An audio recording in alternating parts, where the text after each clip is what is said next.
it by yourself. Want to reset your Thermador or your Bosch or your Siemens dishwasher, just hold this in for 3, maybe 4 seconds. And the display will show this, and close it, and then it'll drain all the water out and also reset the computer.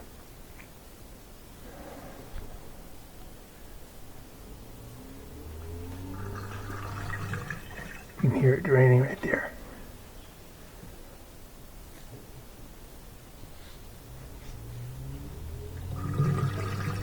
Yeah, that's great. Thanks so much for watching our video. We really appreciate your support. And when you get a chance, please press the subscribe button below so you can be subscribed, and also the notification bell so we can send you more videos about appliance repair. Please also give us a thumbs up if you enjoyed the video. If you really liked the video and it really helped you, please press this new applaud button and you can show your support and also get a nice clapping hands for your video. Thanks again.